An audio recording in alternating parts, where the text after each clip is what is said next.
Welcome, guys. Back here with the Night Agent mid-season review, Steve. We're going to be covering up to episodes 2 to 5, giving you our overview, a bit of a breakdown. And whether we should carry on for 5 to 10. So, Ben, episodes 2 to 5, last week we covered episode 1. What are you thinking so far? And so just off the top of your head, you've 2, 3, 4, 5. What are you thinking after watching those? Do you know what, Steve? To be fair, it was... The overall series so far has been great building that suspense for me and kind of scene after scene and adding a bit of intrigue in there, a bit of mystery, and I'm kind of like, oh, okay, let's get in somewhere, isn't it? It is, and I think the same for you. I watched the first episode, I was like, oh, I'm intrigued, I want to, at first you had my attention, you know the meme, and I was like, you know what, I really enjoyed the almost realism behind it. I feel like this is the kind of thing that could happen. We've delved so much into sci-fi and all the other chisel that we watch.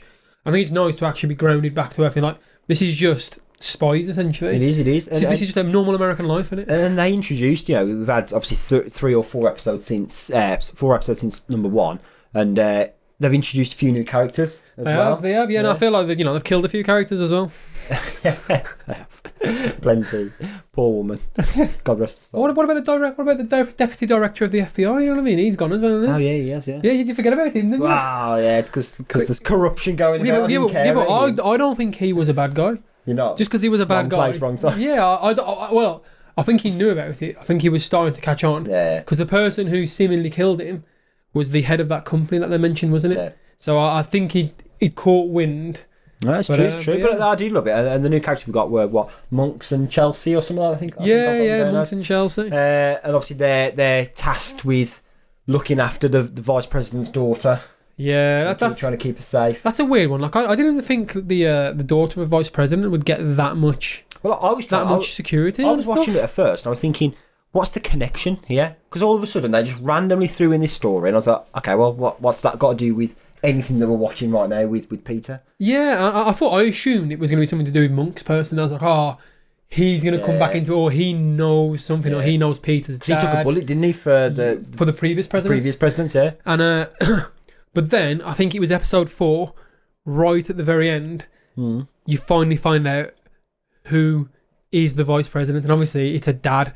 And then you go, oh my god, that's the bad guy. Yeah. And you're like, oh, look, they kept it so under wraps for such a long time.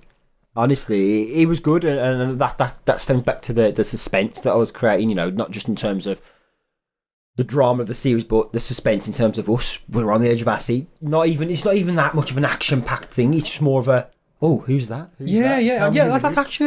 That's a good point. It's less shooty. Like, there are scenes where you get some good action going on, but a lot of it, it's more about them trying to figure. It almost like a detective program. It almost starts to fall into that kind of category, like, because you start to think, right then, who is the bad guy? Like in episode 2 when they get to the cabin. So episode 3 when they get to the cabin, and you're like, oh, okay, is it the woman from the White House? Is she the bad guy? And then she finds out she's got stuff on her phone, and it's like, oh, you don't even know where we're going. It's like a web of lies just unraveling. Like, I don't actually know. For all I know, the president could be the bad guy. Well, they did allude to that, didn't they? They did, yeah, they did. That only the president and a couple of the members or something of the FBI have the clearance to do something. Yeah, I know. I think it's quite funny. I just think it's good. I'm enjoying it. I can't wait to see the end. I have no idea how it's going to end, but it should be good. So you touched on a minute ago, Steve, as well about the realism of the show.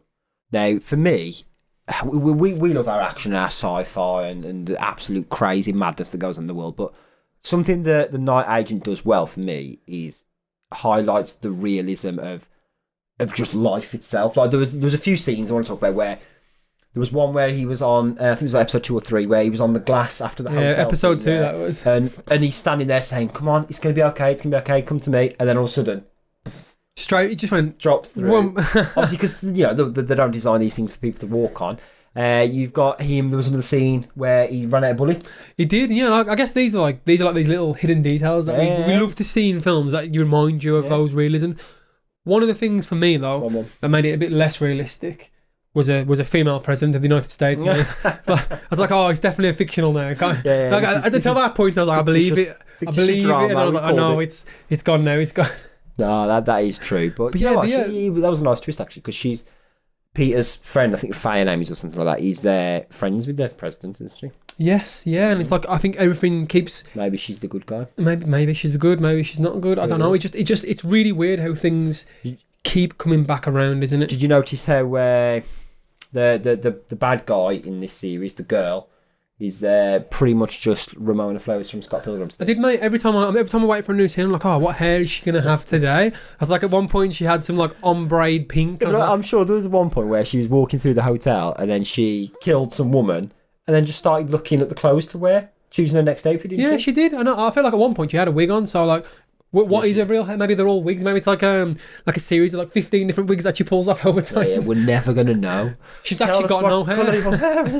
But yeah, you touched on the running out of bullets thing. Yeah. I really, really liked that. I like the fact that he's shooting and shooting. Like, she's like, "Oh, you're out of bullets? Do you think he's out of bullets?" And he's like, "No." Because he came with a second magazine. No chance, yeah. I've not come prepared. I only answer the phone. I think you mentioned as well, Ben, as we were going through the series, the first few episodes, you really liked the Zookeeper.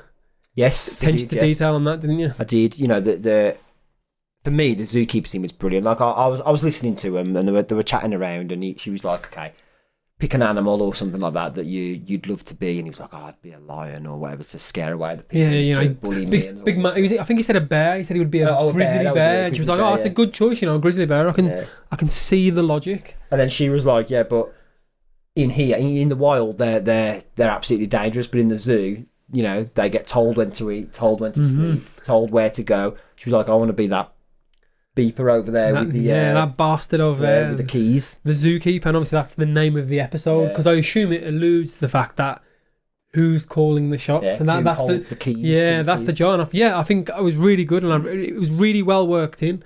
So yeah, but right then, Ben. Yeah, you've talked about some scenes we like. So in the last 4 episodes, so 2 to 5, what was your best scene? Oh, it's a hard call because you know we have watched episodes 2, 3, 4, and 5.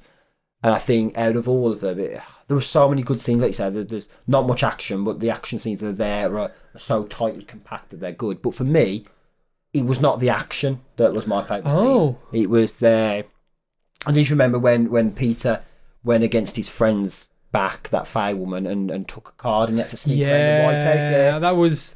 So at this point, he's sneaking around the White House and he's trying to get into the door to open it up and whatever, and hack into some computer, and I just love that kind of thing that I do. The tense music that's going on through you. Is he going to get caught? Is he not going to get caught? You know what? And he just about got there. That scene was fantastic because she was about to open the door and like knock, and she was like shit. But even the way that he slipped the pass back under the paper. Oh, what he just like. I would have been like papers everywhere. Yeah, it's gone. I think for me though, because I'm so clumsy as a person, I think I'd have just fallen over into it and like knocked everything off. And it looked like the pass in the front because I'd played the game where, you know... That would have raised eyebrows. No, because I'm clumsy, mate. Like, I've pulled the fridge door off before. Yeah, like, people would be like, "Oh, it's just Stephen, and don't worry about it." God, he's up to his usual I'd have fallen off, mate. Like, knocked the phone off, unplugged the phone, everything would be chaos. It would have been brilliant. What was your favourite scene then? So, contrary to what all the other scenes are, and I really love the action scenes... Yeah. My favourite scene was something that hits close to home, mate. Okay. We're both parents, aren't we? We are. And there was a little scene where they're in the car waiting for him in episode 5. They're waiting for Peter and Rose to go past. Oh, yeah. And she's like, "We should have kept that baby." And he's like, "Was that why? Why do you want to keep the baby for?" He's like, "It was a prop. We don't need it no more. It's fine." She's like...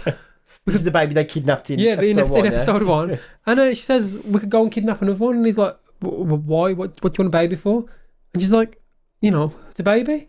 And you can see he's like, he's bobbing and weaving all these shots. And she's like, "We can have a baby." And he's like, "No, I don't want one." And she's like, we could do it though. We could do it. And he's like, "It's a no from me. I'm going to pass." And he just absolutely puts it down at every step. And you can see she's proper angry. But I think that's that feels the whole realism thing. Yeah. That's the kind of conversation you have. And it's like, it's the fact that you just killed people. You're in a car. You're on the run, and like, future, and it's like, "Do you want a baby?" And he's like, "No." Like every man ever, he's like, "No, I don't want a baby." She'll be there. We'll see you in season 2 with the baby. It's gonna be it's marked on the calendar, mate, to ask that again in 3 months' time. I was gonna say every man out there are asked, "Do you want a baby?" We all go, "No." 9 months later, we have a baby. Yeah, there's a baby appears magically. The stork brings it along. Yeah. But yeah, I just really liked that. It built that realism for me. Right, so obviously, the series so far, we're halfway through, Steve. We've still got another 5 episodes to go, which we are going to cover. What do you think's your future predictions then? So my future predictions are the person they're trying to kill, contrary to what's going on, I think it's the vice president. I think he thinks he's in on it. Yeah. But they're actually after him. So I think he thinks he's planning this all around, but I think he knows too much about that company. So the whole setup with his daughter to kidnap her and stuff is all just to get him in that city underneath that subway cart. So I think her detail was on him at the start. You know, the what was the lady called? The FBI lady. Oh, Chelsea, I think. Chelsea, yeah. I think she was covering him at the time. So I think it's looking like he's the bad guy, but I think he's just in on it, and he's gonna blow it. He's gonna blow it at some point. See, for me, I think it's slightly different. I think that Rose, you think Rose, our familiar flower, she's gonna she's gonna die. You think Rose is gonna die? Yeah, I think what the series is doing is they're cleverly building the relationship between Rose and Peter. You've got Rose on one hand, who's always worked hard for what she's got, right? And then you've got Peter on the other hand, who's trying to shake his bad name, so he's kind of in the closet a little bit. He doesn't really get out. He's not out there. They're now starting to get close. They're building together. They're getting, a little bit closer as they go in the episodes. And then at the end, boom. Going to tear her off. No, I can see Break Peter even more. Put him back down a peg. Yeah, maybe. And I still think his dad's alive.